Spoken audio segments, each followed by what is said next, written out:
Welcome to Only the Greatest Podcast, where we explore the vital connection between fitness and success in all areas of life. We are your hosts. My name is Philip. Sean. Special guest today, Mando. And our goal is to help you become the greatest version of yourself. This show is brought to you by our one and only sponsor, which is ourself, OtgFitness, which is a private personal training gym on the south side of Houston in Webster, Texas. You can learn more about OtgFitness by visiting OtgFitness.com or searching OtgFitness on any social media platform. If you happen to find any value in this show, all we ask is that you leave a quick review and mention specifically what helped you out. If you're listening on YouTube, be sure to like, subscribe, and share this with anyone who you think may need to hear this. We're just a couple of guys that found life-changing benefits from fitness, and we want to share that with the world. So every single like, mention, and review really does mean so much to us. Help us grow this show and everything OTG is about by sharing with somebody today. What do you think? We did it, man. Yeah, there you go. That was sweet. That was clean. All right, special guest today. What's up? What's up? We got a good topic for you guys. We kind of came up with it together. All right. And so, yeah, you want to introduce yourself? You've been on the show one time before, but it's been a while. Yeah, Things have changed a little bit. A little run back. It's been Turn the microphone a little bit towards your. Yeah, exactly. It's been a long time. There we go. There you go. It's better. I think we were talking about it like half a year. Has been, like 6 months maybe? 6-7 months. Lots have changed. It's still a podcast. Still a podcast. We're on iteration. Let's see. We're on episode 91. We're on episode 91. So on iteration, probably like 84. Yeah, 901. No, also the gym. That too? Not just the podcast, the gym. Yeah, that is too. On a whole new iteration. Yeah. It's always changing, and the podcast, even though it looks different, the goal's still the same. Mm-hmm. Bring people good information. For sure. Try to help them change their life. And then obviously gym, same thing. Yeah. We just want to help people, help them grow, live their best life. Mm-hmm. And kind of what we're talking about today definitely started with the conversation that I had with a client, someone that Mando and I both work with sometimes, and just talking about patience, right? And people hit plateaus. And honestly, even before a plateau, in my opinion, I'd have to look up the definition of plateau, but plateau in the context that we're talking about, not the plateau like top of a mountain that's flat, but plateau that we're talking about where it stops. That means you have to be getting progress for a period of time and then stop getting progress. But honestly, patience is not only important in that aspect, but also just even before you start, or right when you're getting started, before results ever happen in the first place. Yeah, you pretty much hit the nail on the head with the definition of plateau. Oh, really? Yeah, can you read it to me? Yeah, a state of little or no change following a period of activity or progress. Yep. So what they're saying is it can be post progress, or what that's saying, it's post activity that gave you progress, which is important. But we're also talking about even when you first get started and you see no progress yet, patience is important, right? So I guess we'll just start from the top, kind of go down the line here. Okay. And let's start with why patience is important in the first place, right? And you had a really good thing that you mentioned earlier. Do you want to go ahead and say that? So I think I saw this in a video I was watching years ago where it said that before you see progress, it'll be your friends and then family, and then you yourself will see the progress. And I think that's just because you're used to seeing yourself every day, so someone that doesn't see you so often probably would see the progress a lot quicker than you would or something. Yeah. And don't you think that it's also because you're just so hard on yourself? Yeah, that too. That's why it's really important to go into these kinds of things such as fitness by setting yourself up for success in terms of not thinking that you're going to get progress right off the bat. I mean, you might lose like 3 to 6 pounds of water weight right off the bat, right? But after that, it's gonna slow down, right? And I think people run on that high for a while, that quick 6 pounds that they lose immediately. But what they don't realize is that it's more likely just water weight. Right. And you should definitely slow things down and look at things a little bit more realistic and think, if I were to lose 6 pounds every day, it's probably not healthy. Think more long term at that point. Yeah. Yeah, and we're going to get into that. And speaking of long term, another thing that we really want to emphasize here is that people that get results slower often are the ones that keep it off. Right? People that get results very quickly, they also rebound very quickly. Yes, just like keto, right? Keto, you lose weight super quick. Yep. Right. But as soon as you're off keto, you'll gain it all back and even more. Right. Yep. And that also, it comes back quickly because you're not following this particular diet anymore, but it's also the psychological effect of feeling deprived for a period of time, which we're going to get into all these things as we kind of move through our discussion here. But the psychological piece of this stuff is so important. I think it's something that people overlook. For sure. You know, they go into it and they're like, oh, I'm going to do this thing, but they forget, well, how is this going to make me feel? Am I going to feel deprived? Am I going to feel like this sucks? Am I going to have to tell my friends that I can't go out with them on Friday anymore? They don't think about how that's going to make them feel. Yeah. So they need to make sure that they have a plan that is sustainable, right, over a long period of time. Because, and don't quote me on this, I don't know how accurate this is, but I heard something the other day. I think it was a complete joke, but it was kind of funny. And it said that 60% of statistics are made up on the spot. And so it's like, Hey, man. and maybe they just made that up. Who knows? But anyways, there was, it is roughly, I think it's roughly 30 to 40% of people that lose significant amount of weight, which we're describing as 30 pounds or more is what we're going to consider significant here. Gain it back after their first year. About 60% after their second year and close to 90% after their third year. So what that tells us is that just make that process take longer and you will be able to keep it off and you won't have that rebound effect. Yeah. Whenever you come into, like say personal training, don't think of it as just another diet or another P90X or another, what's the other one? Tybo. Tybo is a pretty popular one. Tybo Beach body. Intensity or what's that? Oh yeah. I know what you're talking about. What's it called? I can't think of it right now. 6 minute abs. Yeah. These are all them. Yeah. Program XYZ. Yeah. It's Richard Simmons. it's a lifestyle. Yeah. You know, if it's like they say, if it's too good to be true, then it's probably not good for you. If it comes too fast, then it's probably going to go away fast too. Yeah, you know? for sure. And the biggest part of this is you just need to accept that it does take time. For sure. Good things don't come fast, don't come easy. Right. And if you don't take the time to understand that whatever your goal is, like a lot of what we're talking about right now, we've been speaking from like a weight loss perspective because that's what most people, to be honest, are going through. Right. Yeah. But it doesn't matter if your goal is to get stronger, if maybe it's to gain weight, if it's just to be healthier, like you need to accept that all these things are going to take time because if you don't, you're very much setting yourself up for failure. Yeah. Right. And we want to, like you already said it. We want to set ourselves up for success. Yeah. Yeah. That's Right. key. You know, and we know that those take time. And another thing that you did mention before we started recording was you use 3 months, but it doesn't matter what it is. Like it didn't take you 3 months to gain the weight. Well, it's not going to take you 3 months to lose it either. That's right. Yeah. Right. And we can correlate this to, let's say we were talking about the guy in his mid 30s, mid 40s or whatever it is, played football in high school. Yeah, he remembers bench pressing 315. He goes in the gym. He's there for a month or two. And now he's upset because he's barely putting up 135. Well, dude, it took you 20 years to degrade that strength. Exactly. Yeah. It's not going to come back. Yeah, it's not going to just come back in like 2 weeks. Yeah. Just because it feels like yesterday to you does you know He's like still rocking the Letterman. He's yeah. But on a straight Uncle Rico style, like, you know what I mean? Quarter mile, bro. Yeah. Over the mountains. Yeah, you know? there you go.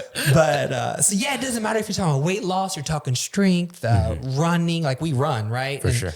Sean agreed. he's going to do the Bridge Series. Yeah, man. So I just thought I'm I'd in it, mention man. that. Yeah. Yeah. It's documented now, right? So yeah, maybe in college you ran a 7-minute mile or something, right? As an example. Well, I can tell you what, there's a really good chance if you haven't ran since college that you're not going to make it to the end of your driveway. Like seriously, especially if like we're in Houston, right? And we talk a lot about Houston and stuff like that. Dude, it is hot. Yeah.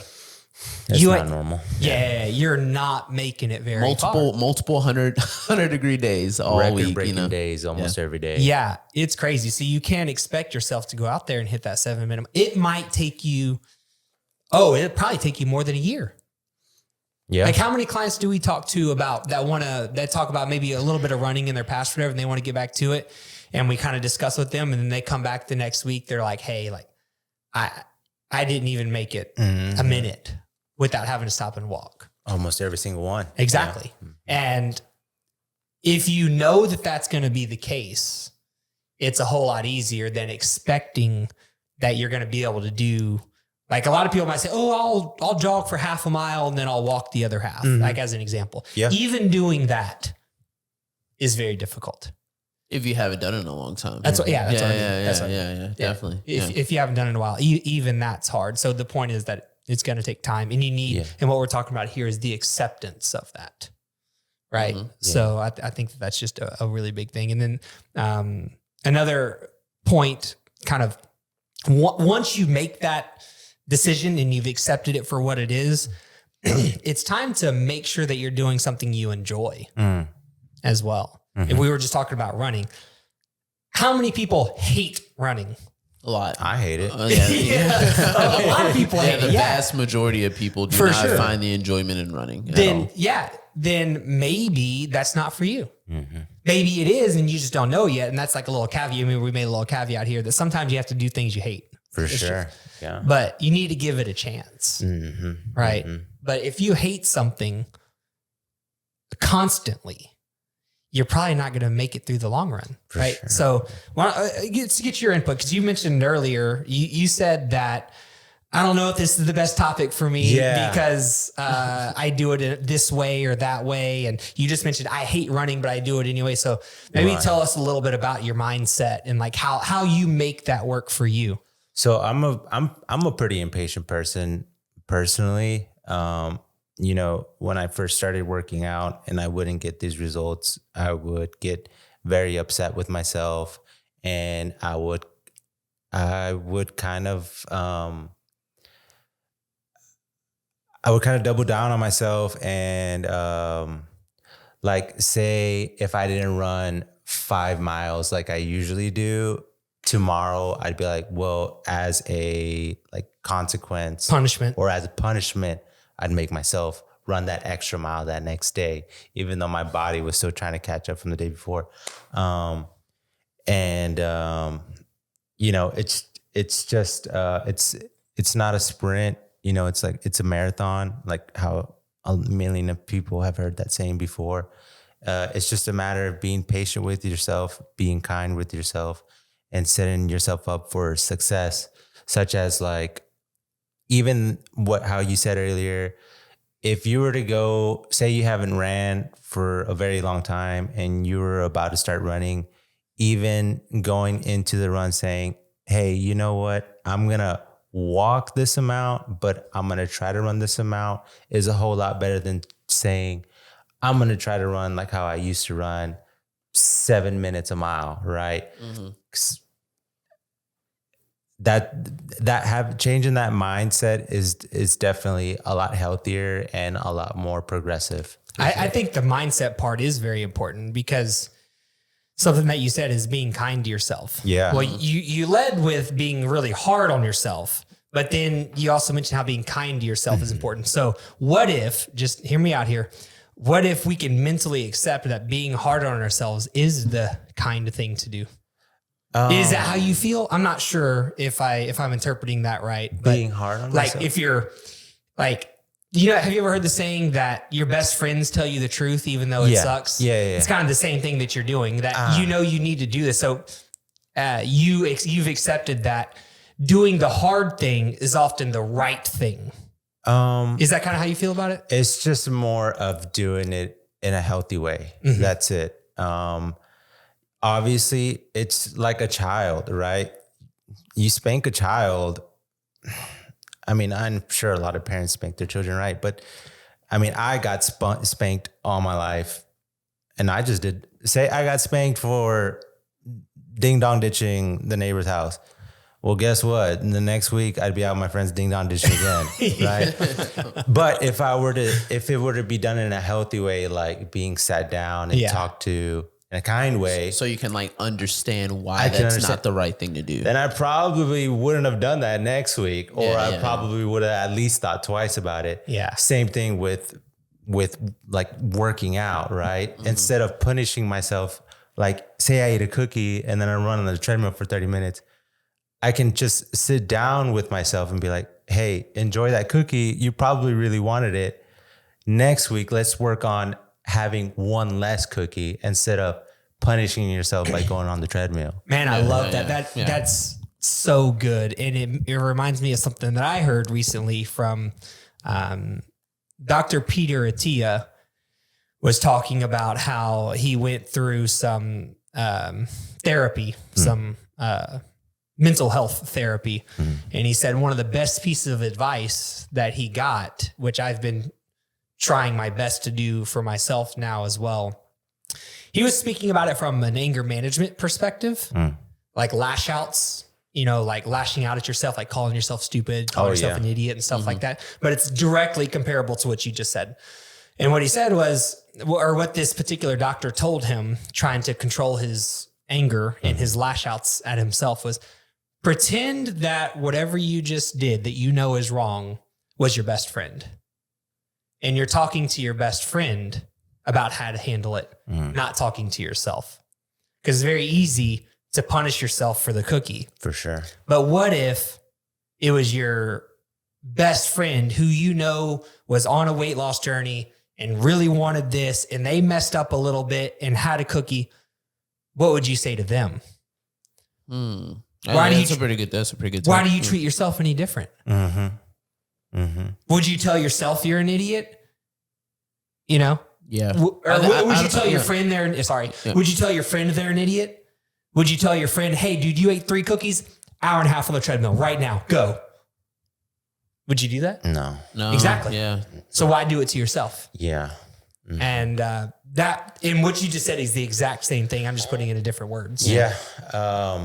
And I feel like I guess when it comes to, I've never heard that. That's a really interesting, good, right? Take for sure. Yeah. I mean, just because I think that we all hold ourselves, our people for the most part should hold themselves to like a really high standard. Like I would hold myself to a higher standard than I would hold my best friend. And it's just like, he's my homie, but it's like, I wouldn't expect him to do the exact same things that I do because it's not for him, it's for me. So it's like, I would think in my head, I need to go run this hour and a half on the treadmill or whatever, like, and feel really bad about eating the cookie, but that's not the right, it's kind of toxic. Yeah, actually. It is. It's very toxic. It's very toxic. So and same thing if a kid acts out and the parents just spank them instead of talking to them about it. Mm-hmm. You're not really doing anything. Mm-hmm. Yeah. That's like a funny, I don't know how funny. It's a joke that I like to tell my friends. I'll be like, I'm going to hit you because I'm confused. You just like yell at them like they'll start freaking out. I'm like, I'm going to swing on you because I don't know what else to do, But I do think that that's something that parents kind of struggled with. Yeah. Like bring their kids up there like, I don't know. I don't know how to handle this. So I'm gonna hit you with the 2-piece combo, and for sure. And at the end of the day, what we're saying here is that this needs to be a lifestyle. Yeah. Right. So whatever approach that you decide to take, it needs to be at some point become a lifestyle. And you also need to accept, this is kind of a complex topic because we also have to accept that some things we have to do things we don't want to do for a short period of time. Right. Mm-hmm. And do it in the healthiest way possible, and the most kindest way to yourself, because you're changing yourself for the better. Right? That's right. And you're going to make mistakes. Everybody makes mistakes on literally everything. Whenever you're trying to change yourself, health wise, it's definitely a time where you should be the kindest. Yeah. And one more thing that just popped into my head that is very important to understand here. A lot of times when we're talking health and fitness, we're not only talking exercise, we're obviously talking about food. Yes. Right. Most of the time, let's just be honest. Food is tough with the thing that we're talking about here, because you have to eat. Yeah. You have to eat something. Yeah. So telling someone that, I understand that you have this problem with food and you overindulge and you eat the wrong things, but you still need to eat, but you just can't do this thing that, Yeah. you know what I mean? You can't just stop. It's the equivalent. I heard Lane Norton make the comparison here. That telling someone that is the same as telling an alcoholic that you can have one beer. Yeah, you can still drink. And actually you actually have to drink every day, 3 times a day, but you can only have one each time. That's crazy. Yeah. Like that's just, you can't do that. That's right? hard. So that's why making changes to your diet is so hard. Yeah. You know? A lot of people like me, I bond with my wife over food, go out to eat on the Sure. weekends, go eat something new. It's how we bond with each other. Also, I'm sure even me, I'm a victim of emotionally eating when I'm stressed. Definitely been a stress eater before. Like, for sure. Still am. Yeah, still am. For example, back then when say I wouldn't run those 5 miles like I usually do, I'd run to food, punish myself, and then I run to food, and then I would just get in this toxic Vicious cycle. Yeah. So it can be tough for sure for some people. Oh, I agree 100%. It's tough for everyone, not some people. Oh, for everyone. Yeah, everyone. food is tough. Yeah, food's real tough. But just to kind of move on, even if things aren't going perfect, like in this situation, there's probably something that is going good, more than likely. And that's kind of the last thing that we want to discuss here is that in all likelihood, if you're staying consistent with something, likely you are getting results somewhere. For sure. And people have a very bad habit of overlooking their results because they're focused on the negatives. Exactly. Right. And Sean and I don't remember, what were we talking about just the other day where we were talking about how negative comments like punch you in the face, but positive ones just fly over your shoulder. Oh yeah. Yeah. What you're talking about, it was just, man, it was the last episode. I think it was the last episode. I don't remember exactly how that came up, but that's pretty much what we're talking about here. Yeah. All the good things that are happening, the fact that you feel better, you're falling asleep better, you're getting up easier in the morning, you have more vitality, your relationship with your family's getting better. All that stuff's just flying over your shoulder. But as soon as you step on the scale and the number doesn't go down, you're freaking you get out. hit in the face. Yeah. You know, so we need to focus on all the possible areas of improvement. And even if you are at a plateau, something's probably getting better. Would you agree? For sure. I think it was a reel that came up when I was scrolling through YouTube, and you had said something along the lines, if someone gives you a compliment, like take it, absorb it. And you know, I thought about myself, and you know, when somebody gives me a compliment, I just kind of like, I don't know what to say. It's kind of weird. It's kind of weird. But honestly, like for someone to go out of the way to give me a compliment, it's like, well, yeah, if you went out of your way to give me a compliment, like, thank you. You know, I really should absorb that, like how you were saying. And yeah, I agree for sure that you should take every single win that you get, even the small ones, for sure. Whether it's going up 5 pounds on some curls, or whether it's going a quarter mile longer on your run, or something as small as being able to maybe touch your toes, right? Some people can't even touch their toes, right? Love it. Yes. All these things matter, and they are leading to an improved quality of life. For sure. Which at the end of the day, no matter what your goals are, better quality of life is probably one of those. And all the things you just named equate to a better quality of life. Right. Yeah, definitely. And, we just don't want to get caught up in the negatives. Right. use it. And maybe it's a mindset shift, like what you were talking about earlier. Maybe it pisses you off to the point where you really can double down and do it. So it's all that mindset perspective, you know. Are you saying where you just get so fed up that you are just like, all right, that's it. I've had it. I'm all in. Change it. Okay. Yeah. And then you're all in on it. I And then see. you have that almost something that I've seen a lot, what a lot of people go through in this situation sometimes is for a short period of time, they may have an unhealthy relationship with this. Yeah. And I've seen in my experience, most people that lose huge amounts of weight or completely transform, myself included, you go through a phase. Like for me, I remember when I was probably in my mid 20s, working out 2 hours a day. I mean, tracking every single thing you eat. And if you're in that right now, I'm not telling you to stop doing that. Like whatever, you know, your life is your life, but it's likely a phase that you're going through that you will outgrow. It's not fully sustainable. And forever. most people though, because this is going back to what Jessica's, Daryl's wife. Yeah.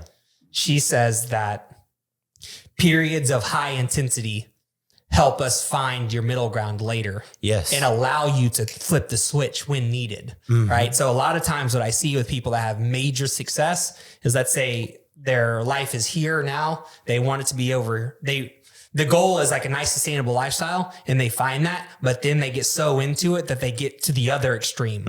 And now they've seen each side of the extremes, which now allows them to balance in the middle.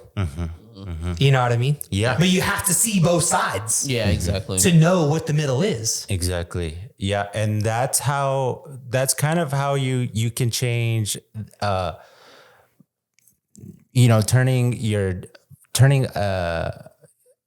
the way you eat from, always having to track right into just being able to eyeball it after a while, right? You go to the extreme, tracking every single thing that you eat, tracking how many calories, protein, carbs, fats, right? But then when you eventually turn this into a lifestyle, right?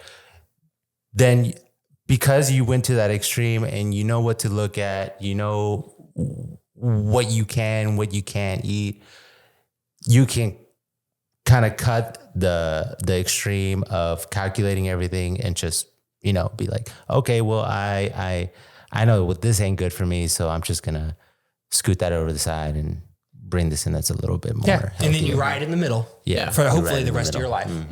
Yeah, like you know exactly what you're taking in, and it's just like, I'm cool with this. I like this, like, because I went through that extreme time where I just ate nothing but chicken and rice or whatever, and I found what I really like there. So now that's all I eat now. Exactly. That's all I do. Another thing that I just thought about is maybe the fact that you were able to do this extreme thing for a period of time gives you the confidence to know that you can. Oh yeah. But you also know that you don't need to. But the confidence of knowing that you could, if you had to, makes life a lot easier.